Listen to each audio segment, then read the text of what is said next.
Nama saya Rina, saya dari desa di Jawa Timur, Ya. dan saya akan bermigrasi ke Mekah. Ia bukan lulusan sekolah tinggi. Ia bukan anak orang kaya. Bahkan, di usia belia, ia putus sekolah kelas 5 SD. Namun siapa sangka, wanita asal desa kecil di Jawa Timur ini, yang dulu berjualan nasi bungkus keliling kampung, kini mengelola catering hotel-hotel mewah di kota Mekah dengan kontrak bernilai miliaran rupiah. Bagaimana mungkin seorang mantan TKW, yang pernah diusir askar dan berjualan sembunyi-sembunyi di peran toko, bisa bangkit dan menjadi miliarder di Tanah Suci? Kisah ini bukan dongeng.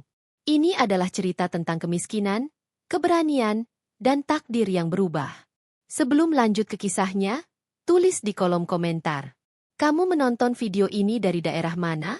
Apakah kamu percaya nasib bisa berubah sejauh ini? Dan semuanya berawal dari seorang anak kecil di sebuah desa sunyi di Jawa Timur. Di sebuah desa kecil di Jawa Timur, yang namanya jarang muncul di peta, hiduplah seorang anak perempuan bernama Rina. Desa itu sunyi, jalannya sempit, dan rumah-rumahnya berdinding bambu dengan atap genteng tua yang sering bocor saat hujan turun. Di pagi hari, suara ayam jantan lebih dulu membangunkan warga daripada suara kendaraan.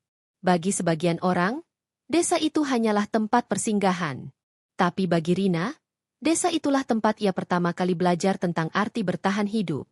Rina belum genap 7 tahun ketika ia mulai memahami bahwa hidup keluarganya berbeda dengan anak-anak lain. Saat teman-teman seusianya berlarian di lapangan, bermain petak umpet atau kelereng, Rina justru sibuk membantu ibunya di dapur kecil mereka. Dapur itu hanya berukuran beberapa meter, berlantai tanah, dengan tungku kayu yang selalu meninggalkan asap hitam di langit-langit. Setiap pagi, sebelum matahari muncul, ibunya sudah sibuk menanak nasi. Ayahnya menyiapkan lauk sederhana, tempe goreng, telur dadar tipis, atau sesekali ikan asin. Rina duduk di samping ibunya, membungkus nasi satu persatu dengan daun pisang yang sudah dilayukan di atas api agar lentur. Tangannya masih kecil, tapi gerakannya sudah terlatih. Pelan-pelan, "Nak, biar rapi," kata ibunya suatu pagi. Rina hanya mengangguk. Ia tahu, nasi bungkus yang rapi akan lebih cepat laku. Setelah semuanya siap, ayah dan ibunya memanggul bakul besar berisi nasi bungkus, lalu berjalan kaki berkeliling kampung. Rina ikut di belakang mereka. Kadang ia membawa beberapa bungkus sendiri, kadang hanya berjalan sambil memperhatikan orang-orang yang lewat. Jika ada yang membeli, wajah ayahnya sedikit berbinar. Setiap satu bungkus terjual, itu berarti satu langkah kecil untuk bisa makan hari itu. Penghasilan mereka tak pernah pasti. Ada hari ketika nasi bungkus ludes sebelum siang. Tapi lebih sering, banyak yang tersisa. Jika tak habis, nasi itu akan dimakan kembali di rumah, dibagi bertiga, tanpa lauk tambahan. Bagi Rina, nasi sisa jualan adalah hal biasa, bukan sesuatu yang memalukan. Ia tumbuh dengan memahami satu kenyataan pahit. Makan bukan soal kenyang, tapi soal cukup atau tidak cukup. Ketika Rina mulai bersekolah, ia berangkat dengan seragam yang sudah agak pudar warnanya. Tasnya bukan tas baru, melainkan tas bekas sepupunya. Sepatunya sering basah jika hujan karena solnya sudah menganga. Namun Rina tak pernah mengeluh. Setiap hari ia tetap berjalan kaki ke sekolah. Lalu sepulangnya langsung membantu orang tuanya berjualan lagi. Waktu bermain hampir tak pernah ia miliki. Saat anak-anak lain tertawa di sore hari, Rina justru sibuk menghitung sisa nasi bungkus yang belum terjual. Ketika mereka belajar menghafal lagu anak-anak, Rina belajar menghafal wajah-wajah pelanggan tetap. Ia tahu siapa yang biasa membeli 2 bungkus, siapa yang sering menawar, dan siapa yang hanya lewat tanpa membeli. Pelan-pelan, Rina kecil belajar satu hal penting. Hidup tidak pernah menunggu kita siap. Malam hari adalah waktu paling sunyi sekaligus paling berat. Lampu minyak menerangi rumah mereka dengan cahaya redup. Ayahnya sering terdiam, memikirkan hari esok. Ibunya menghitung uang receh di atas tikar. Rina memperhatikan semuanya dalam diam. Ia belum sepenuhnya mengerti angka, tapi ia tahu dari raut wajah orang tuanya bahwa uang itu tak pernah benar-benar cukup. Di usia yang sangat muda, Rina sudah mengenal rasa takut. Takut besok tidak ada yang membeli, takut orang tuanya sakit, takut tak bisa sekolah lagi. Namun di balik semua ketakutan itu, tumbuh satu benih kecil di dalam hatinya. Keinginan untuk mengubah nasib. Ia belum tahu caranya. Ia belum tahu kemana hidup akan membawanya. Tapi setiap kali ia membungkus nasi, setiap kali ia berjalan keliling kampung bersama orang tuanya, Rina kecil berjanji dalam hati. Suatu hari, aku tidak ingin hidup seperti ini selamanya. Dan tanpa ia sadari, dari dapur kecil berasap itu, dari nasi bungkus sederhana itu, takdir besar mulai diam-diam dibentuk. Musim hujan datang lebih cepat tahun itu. Atap rumah Rina kembali bocor di beberapa titik. Air menetes ke lantai tanah, membentuk genangan kecil yang harus ditampung dengan ember tua. Malam itu, Rina terbangun karena suara hujan dan bisikan lirih orang tuanya. Ia pura-pura memejamkan mata, tapi telinganya menangkap setiap kata. Kita nggak sanggup lagi, Pak. Suara ibunya bergetar. Ayahnya terdiam lama. Nafasnya berat. Di tangannya, beberapa lembar uang kusut terlipat rapi. Itu hasil jualan nasi bungkus hari itu, jumlahnya bahkan tak cukup untuk membayar kebutuhan sekolah bulan depan. Pagi harinya, Rina tetap bersiap ke sekolah. Seragamnya sudah mulai sempit. Namun sebelum melangkah keluar, ibunya memanggil. Suaranya pelan, tapi berat. Rina, duduk dulu, nak. Rina duduk di tikar. Ayah dan ibunya saling berpandangan. Mata ibunya mulai berkaca-kaca. Nak, mulai besok, kamu nggak usah sekolah dulu. Kalimat itu jatuh seperti batu ke dada Rina. Dunia terasa berhenti sejenak. Ia menatap wajah ibunya, lalu ayahnya, berharap itu hanya lelucon. Tapi wajah-wajah itu terlalu serius untuk bercanda. Kita nggak punya biaya lagi, lanjut ayahnya dengan suara parau. Bapak sama ibu minta maaf. Air mata Rina mengalir tanpa suara. Ia tak menangis keras. Ia hanya terdiam, menunduk, menggenggam ujung seragamnya. Kelas 5 SD seharusnya bukan akhir. Ia masih ingin belajar. Ia masih ingin menulis di buku tulis, mendengar suara bel sekolah, dan duduk di bangku kayu bersama teman-temannya. Hari itu menjadi hari terakhir Rina pergi ke sekolah. Ia berpamitan pada gurunya dengan kepala tertunduk. Teman-temannya bertanya kenapa ia tak masuk lagi. Rina hanya tersenyum kecil. Ia tak tahu bagaimana menjelaskan bahwa mimpi bisa terhenti bukan karena malas, tapi karena tak mampu. Sejak saat itu, hidup Rina berubah sepenuhnya. Pagi hari, ia tak lagi membawa tas sekolah, melainkan membantu ibunya memasak lebih awal. Siang hari, ia ikut ayahnya berkeliling kampung menjajakan nasi bungkus. Sore hari, ia menyiapkan bahan untuk esok hari. Malamnya, ia tertidur kelelahan sebelum sempat bermimpi. Rina kini bekerja penuh, meski usianya masih sangat muda. Ia belajar menghitung uang lebih cepat daripada menghitung soal matematika. Ia belajar membaca wajah orang dewasa lebih cepat daripada membaca buku pelajaran. Jika ada pembeli yang menawar terlalu murah, Rina hanya tersenyum. Ia tahu, setiap rupiah sangat berarti. Namun di balik ketegarannya, ada luka yang ia simpan rapat-rapat. Setiap kali mendengar suara anak-anak pulang sekolah tertawa di jalan, hatinya terasa sesak. Setiap kali melihat buku tulis lama miliknya, ia menutupnya perlahan, seolah menutup pintu mimpi yang belum sempat terwujud. Suatu malam, Rina mendengar ibunya menangis diam-diam. Maafin ibu, nak, harusnya kamu sekolah, bisik ibunya sambil memeluk Rina. Rina menggeleng. Ia menghapus air mata ibunya dengan tangannya yang kecil. Enggak apa-apa, Bu. Rina bantu ibu aja. Kalimat itu sederhana, tapi sejak malam itu, sesuatu berubah di dalam diri Rina. Ia mulai memahami bahwa hidup mungkin telah mengambil sekolah darinya, tapi ia tidak boleh membiarkan hidup mengambil harapannya. Ia mulai memperhatikan cara orang tuanya berjualan. Ia mencatat pelanggan yang setia. Ia mengamati jam-jam ramai. Ia belajar bahwa rasa dan kejujuran membuat orang kembali membeli. Tanpa sadar, Rina sedang sekolah kehidupan. Sekolah yang tak punya ijazah, tapi penuh pelajaran keras. Di sela-sela kelelahan, Rina sering menatap langit malam. Ia bertanya dalam hati, sampai kapan hidup akan seperti ini? Apakah ia akan selamanya berkeliling kampung dengan bakul nasi? Di titik itulah, benih tekad mulai tumbuh. Ia berjanji pada dirinya sendiri, jika ia tak bisa mengubah hari ini, maka ia akan mengubah masa depan. Ia mungkin tak lagi duduk di bangku sekolah, tapi ia tak akan berhenti belajar. Ia mungkin lahir miskin, tapi ia tak akan mati tanpa usaha. Dan tanpa disadari siapapun, keputusan pahit di kelas 5 SD itu menjadi titik balik terbesar dalam hidup Rina. Bukan akhir dari harapan, melainkan awal dari perjalanan panjang yang akan membawanya jauh melampaui desa kecil itu. Waktu berjalan tanpa terasa.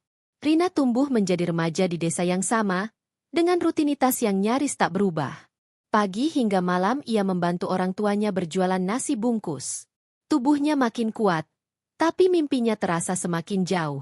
Setiap hari terasa seperti pengulangan yang tak berujung. Suatu sore, Rina mendengar kabar dari tetangga desa.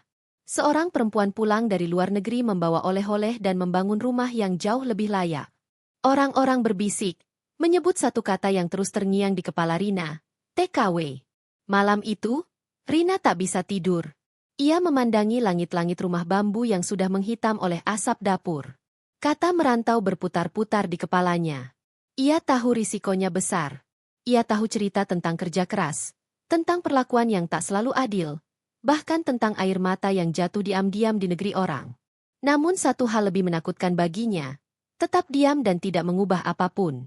Beberapa hari kemudian, dengan suara bergetar namun tekad yang bulat, Rina menyampaikan niatnya kepada orang tuanya. Pak, Bu, Rina mau kerja ke luar negeri. Ibunya terdiam. Wajahnya pucat. Ayahnya menunduk lama, seolah kata-kata itu terlalu berat untuk ditanggapi. Kemana, Nak? Tanya ibunya akhirnya. Ke Mekah, Bu, jadi TKW. Tangis ibunya pecah seketika. Ia memeluk Rina erat-erat, seolah tak ingin melepaskannya. Ayahnya menghela napas panjang. Ia tahu, keputusan ini lahir bukan dari keinginan sesaat, melainkan dari keadaan yang memaksa. Prosesnya tidak mudah. Rina harus mengurus dokumen, mengikuti pelatihan seadanya, dan menunggu panggilan berbulan-bulan. Setiap malam sebelum berangkat, ibunya selalu menyiapkan makanan kesukaannya, seolah takut tak sempat lagi memasaknya. Hari keberangkatan tiba. Di pagi yang dingin itu, Rina berdiri di depan rumahnya dengan tas kecil berisi pakaian sederhana. Tak ada koper mewah, tak ada pelukan ramai. Hanya ayah dan ibunya yang berdiri di ambang pintu. Jaga diri baik-baik, Nak, kata ayahnya sambil menahan air mata. Rina mengangguk.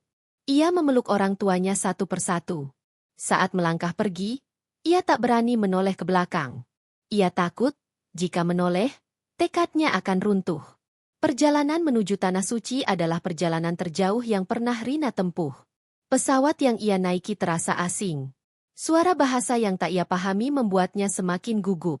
Saat akhirnya menginjakan kaki di kota Mekah, udara panas langsung menyambutnya. Gedung-gedung tinggi, jalanan lebar, dan lautan manusia membuatnya merasa sangat kecil. Hari-hari pertama sebagai TKW bukanlah hari yang mudah. Rina harus menyesuaikan diri dengan budaya baru, bahasa baru, dan ritme kerja yang keras. Ia bangun sebelum matahari terbit dan baru beristirahat ketika malam larut. Tugasnya tak ringan, membersihkan rumah, menyiapkan makanan, melayani majikan dengan penuh kehati-hatian. Kadang, rindu datang tanpa aba-aba. Di kamar kecilnya, Rina sering memeluk bantal sambil menatap ponsel lama.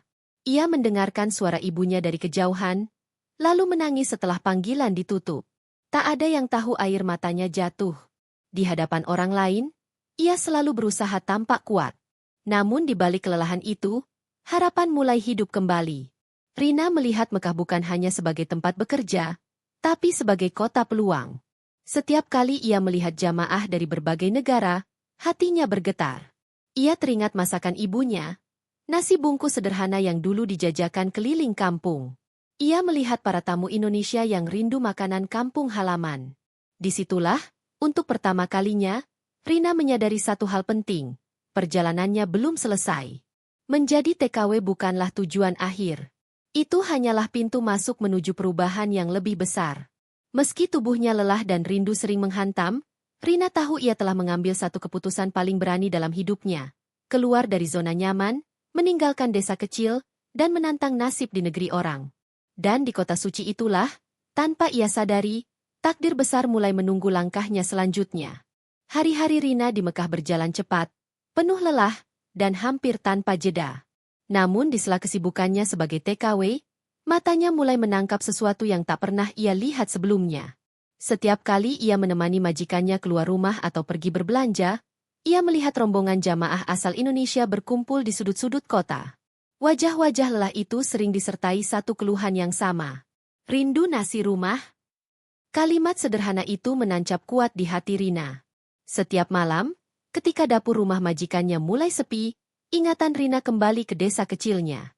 Ia teringat aroma nasi hangat, sambal sederhana, dan tempe goreng buatan ibunya. Saat itulah, sebuah ide yang berbahaya sekaligus penuh harapan muncul di benaknya. Berjualan nasi bungkus. Awalnya Rina ragu. Ia hanyalah seorang TKW, tanpa modal besar, tanpa izin, dan tanpa pengalaman berdagang di negeri asing. Namun kebutuhan dan keberanian perlahan mengalahkan rasa takut. Dengan uang tabungan seadanya, Rina mulai memasak di waktu senggang. Ia memasak seperti ibunya dulu, sederhana, tapi penuh rasa. Pagi itu, dengan tangan gemetar, Rina membawa beberapa bungkus nasi dan duduk di emperan sebuah toko kecil. Ia tak berani berteriak menawarkan dagangan. Ia hanya tersenyum pada jamaah Indonesia yang lewat. Satu persatu, mereka berhenti. "Ini nasi Indonesia?" tanya seseorang. Rina mengangguk. Senyum kecilnya berubah menjadi senyum lega ketika nasi pertamanya terjual. Hari itu, tak banyak yang laku. Tapi bagi Rina, satu bungkus terjual sudah cukup untuk menyalakan api harapan. Hari-hari berikutnya, Rina mulai berpindah tempat. Kadang di emperan toko, kadang di sudut jalan sekitar Masjidil Haram. Ia belajar membaca situasi, kapan aman, kapan harus cepat berkemas. Namun ketenangan itu tak pernah lama. Suatu sore, suara langkah tegas mendekat. "Aska." Wajah Rina langsung pucat. Ia tahu, berjualan tanpa izin adalah pelanggaran. Tanpa pikir panjang, ia meraih kantong plastik berisi nasi dan mulai berjalan cepat. Detak jantungnya berpacu. Di belakangnya, suara peluit terdengar. Rina lari kecil, mendorong gerobak seadanya yang ia pinjam dari temannya. Nasi di dalamnya berguncang. Ia tak peduli lagi pada rasa malu. Yang ia tahu, jika tertangkap, semua usahanya bisa berakhir hari itu juga. Sejak saat itu, hidup Rina berubah menjadi permainan kucing-kucingan dengan petugas. Ada hari di mana ia berhasil menjual habis dagangannya. Tapi lebih sering, ia pulang dengan wajah lesu, nasi masih utuh, tenaga terkuras, dan hati yang nyaris patah. Kadang ia harus membagikan nasi gratis kepada jamaah, agar tak terbuang sia-sia. Kadang ia memakan sisa nasi itu sendirian di kamar kecilnya, sambil menahan air mata.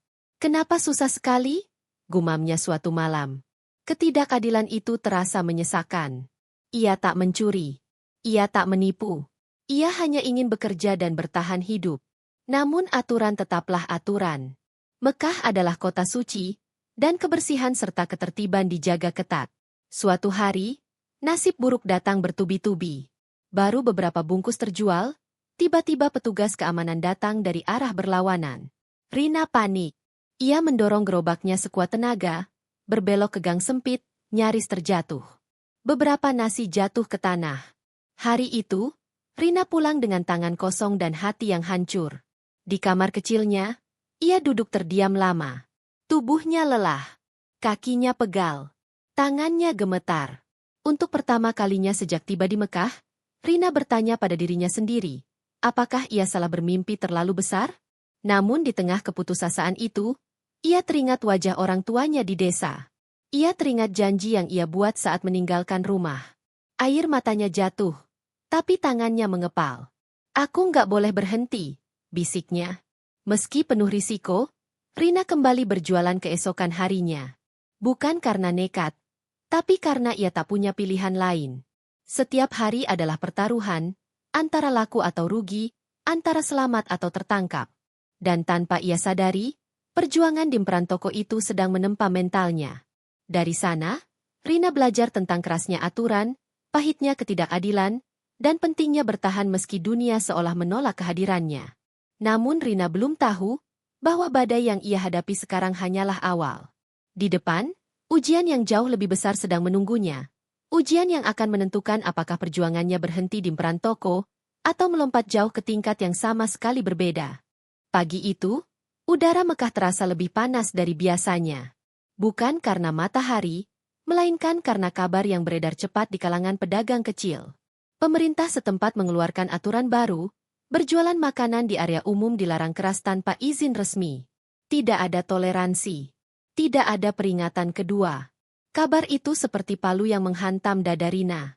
Ia berdiri terpaku di sudut jalan, menggenggam kantong plastik berisi nasi yang baru ia masak. Tangannya gemetar. Jika aturan ini ditegakkan sepenuhnya, maka tak ada lagi ruang untuknya. Tak ada lagi emperan toko. Tak ada lagi kesempatan. Hari itu, Rina tak jadi berjualan. Ia pulang dengan langkah gontai. Di kamar kecilnya, ia membuka tas dan menghitung sisa uangnya. Sedikit sekali. Bahkan tak cukup untuk modal beberapa hari ke depan. Setiap lembar uang itu adalah hasil keringat, air mata, dan pelarian dari kejaran askar. Tenaganya terkuras. Tubuhnya lelah. Jiwanya lebih lelah lagi. Malam itu, Rina duduk sendirian di lantai. Nasi yang ia masak pagi tadi kini dingin. Ia menatapnya lama, lalu memakannya perlahan, tanpa rasa. Setiap suapan terasa berat. Bukan karena lapar, tapi karena ketakutan akan hari esok. Untuk pertama kalinya sejak memulai semuanya, Rina berpikir untuk menyerah. Apa gunanya aku bertahan? Gumamnya lirih. Semua pintu tertutup. Hari-hari berikutnya terasa kosong. Rina tetap bekerja sebagai TKW, tapi semangatnya memudar. Ia melihat jamaah Indonesia berlalu lalang, tapi ia tak lagi berani mendekat. Aturan baru membuatnya merasa diawasi setiap saat. Bahkan sekadar membawa nasi dalam jumlah banyak pun terasa mencurigakan. Tabungannya terus menipis. Ia mulai menghitung-hitung kemungkinan terburuk. Jika uang habis, ia harus pulang. Pulang dengan tangan kosong. Pulang dengan rasa gagal. Pikiran itu membuat dadanya sesak. Suatu malam, setelah hari yang panjang dan melelahkan, Rina terbangun di sepertiga malam. Kamar kecil itu sunyi. Hanya ada suara kipas angin dan napasnya sendiri. Tanpa rencana, ia bangkit, mengambil air wudhu, dan menggelar sajadah tipis di lantai. Di hadapan Tuhan, semua kekuatan yang ia pamerkan runtuh. Rina menangis. Bukan tangis yang keras, melainkan tangis yang tertahan lama. Ia mengadu tentang hidupnya, tentang desa kecilnya, tentang nasi bungkus yang dulu menjadi harapan, tentang aturan yang kini mematikan mimpinya. Kalau ini jalan yang salah, hentikan aku, bisiknya. Tapi kalau ini jalan yang kau ridhau, tolong beri aku satu saja kesempatan. Doa itu keluar dari hati yang paling dalam, tanpa tuntutan, tanpa janji. Hanya kepasrahan seorang perempuan kecil di kota besar yang asing. Setelah itu, Rina duduk lama dalam keheningan. Untuk pertama kalinya, ia tak memikirkan rencana. Ia tak memikirkan besok. Ia hanya membiarkan hatinya tenang. Keesokan harinya, Rina kembali menjalani rutinitasnya. Namun ada sesuatu yang berubah. Bukan pada keadaan, tapi pada cara ia memandangnya. Ia mulai lebih berhati-hati. Ia mulai mencari informasi.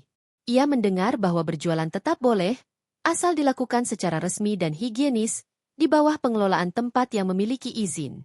Informasi itu terasa jauh, hampir mustahil. Ia hanyalah TKW tanpa jaringan, tanpa koneksi, tanpa modal besar. Namun untuk pertama kalinya setelah sekian lama, harapan kecil muncul kembali. Rina belum tahu bagaimana caranya. Ia belum tahu siapa yang akan menolongnya. Tapi doa di sepertiga malam itu menanamkan satu keyakinan baru. Ketika manusia benar-benar berada di titik nol, pertolongan sering datang dari arah yang tak disangka-sangka. Dan benar saja, di tengah keputusasaan itu, sebuah pertemuan tak terduga mulai mendekat. Pertemuan yang akan mengubah hidup Rina selamanya. Hari itu dimulai seperti hari-hari sebelumnya. Rina menjalani pekerjaannya sebagai TKW dengan kepala tertunduk dan pikiran yang masih dipenuhi sisa-sisa kegelisahan. Namun ia tak tahu, hari itu takdir mulai bergerak. Saat menemani majikannya berkunjung ke sebuah hotel di Mekah, Rina membantu menyiapkan konsumsi kecil untuk tamu. Seperti biasa, ia memasak dengan sepenuh hati. Bumbu ia takar dengan perasaan, seperti yang diajarkan ibunya dulu. Tanpa ia sadari, aroma masakan sederhana itu menarik perhatian seseorang. Seorang pria paruh baya, berpakaian rapi, menghampiri dapur kecil tempat Rina bekerja sementara. Siapa yang memasak ini? Tanyanya dalam bahasa Arab yang tegas. Rina terkejut. Dengan gugup, ia mengangkat tangan. Pria itu ternyata adalah pemilik hotel tempat mereka berada. Ia mencicipi masakan Rina sekali lagi, lalu tersenyum tipis. Ini berbeda, katanya singkat. Percakapan singkat itu menjadi awal dari perubahan besar. Pemilik hotel tersebut menanyakan latar belakang Rina, tentang asalnya, pengalamannya, dan bagaimana ia bisa memasak dengan rasa yang konsisten. Rina menjawab jujur. Ia tak melebih-lebihkan apapun. Ia hanya bercerita tentang desa kecilnya dan nasi bungkus yang dulu ia jual bersama orang tuanya. Beberapa hari kemudian, Rina dipanggil kembali. Ia ditawari kesempatan yang hampir tak berani ia bayangkan. Mengelola bagian catering hotel, khusus untuk menu Asia Tenggara dan Indonesia. Tangannya gemetar saat mendengarnya. Ia takut. Ia merasa belum pantas. Namun pemilik hotel itu hanya berkata satu hal. Kami butuh orang yang jujur dan sungguh-sungguh. Bukan yang banyak bicara. Kesempatan itu bukan hadiah. Itu ujian baru. Hari-hari berikutnya menjadi masa paling melelahkan sekaligus paling menentukan dalam hidup Rina. Ia harus bekerja lebih keras dari sebelumnya.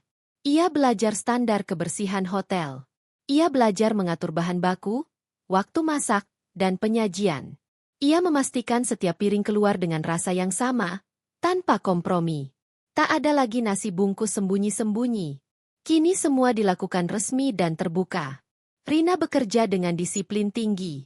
Ia datang paling pagi dan pulang paling malam. Beberapa tamu Indonesia mulai bertanya, siapa yang masak ini? Rasanya kayak di rumah. Komentar-komentar itu menjadi kemenangan kecil bagi Rina. Setiap pujian membuatnya semakin yakin bahwa perjuangannya tidak sia-sia. Tak butuh waktu lama hingga dapur hotel mulai sibuk. Permintaan meningkat.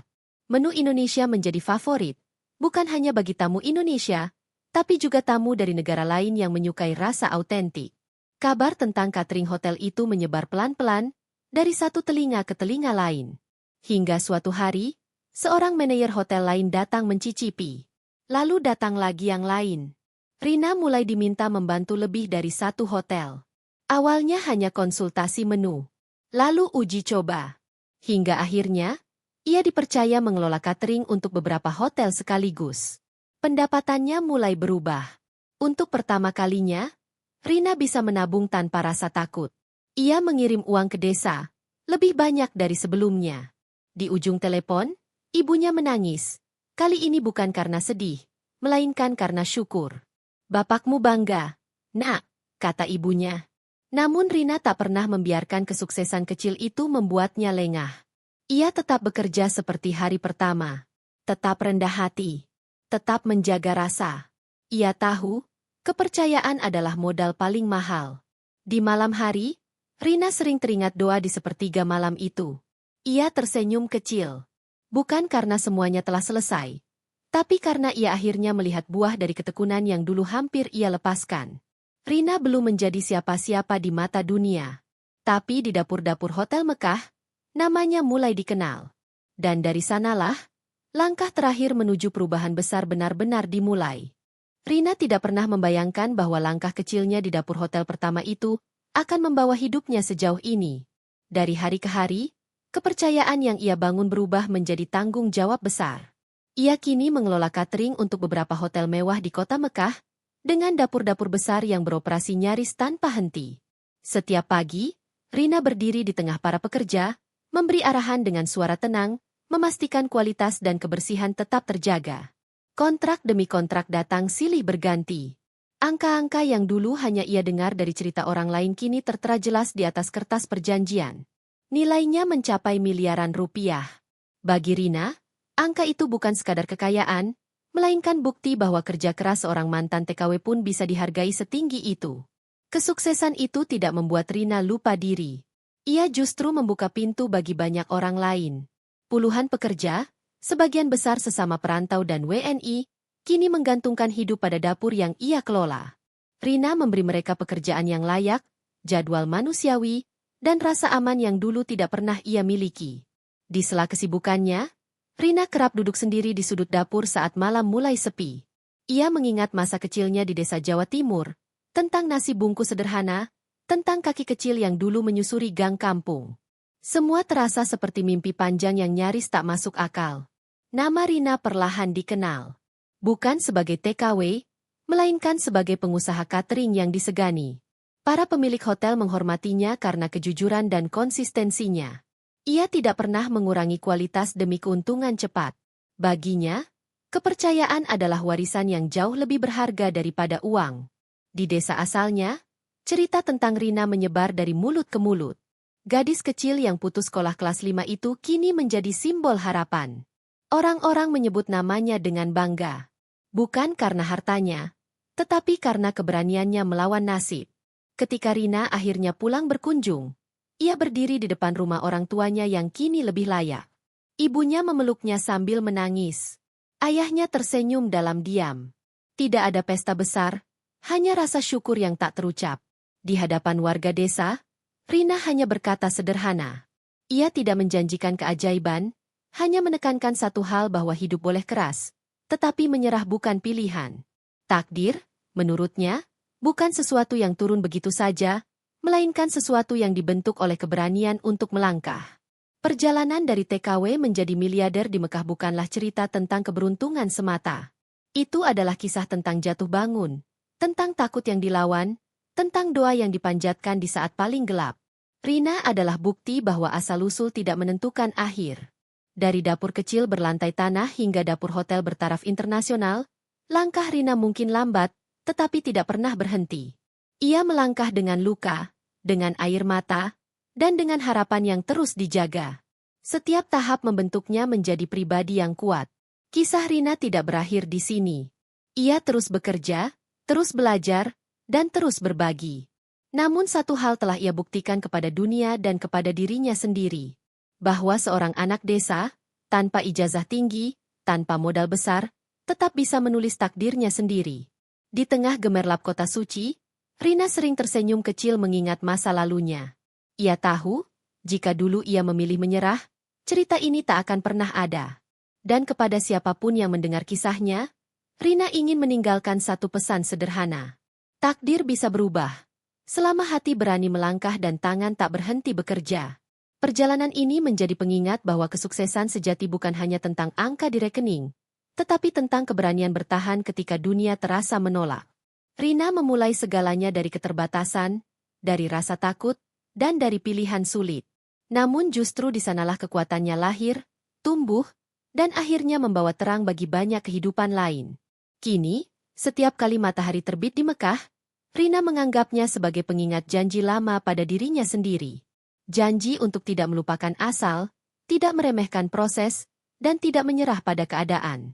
Kisah ini bukan dongeng, melainkan saksi bahwa selama manusia mau berusaha, jalan selalu ada, bahkan dari titik paling gelap sekalipun. Dan dari kisah Rina, dunia kembali belajar satu kebenaran sederhana. Bahwa harapan tidak pernah memilih tempat lahir. Ia tumbuh di hati siapa saja yang berani menjaga api kecil di dadanya, sampai suatu hari api itu menjadi cahaya besar. Itulah perjalanan seorang perempuan biasa yang menolak menyerah, hingga akhirnya membuktikan bahwa masa depan bisa ditulis ulang oleh tangan sendiri. Di sanalah kisah ini berakhir. Namun semangatnya akan terus hidup, menginspirasi langkah siapapun yang membacanya hingga mimpi menjadi kenyataan suatu hari.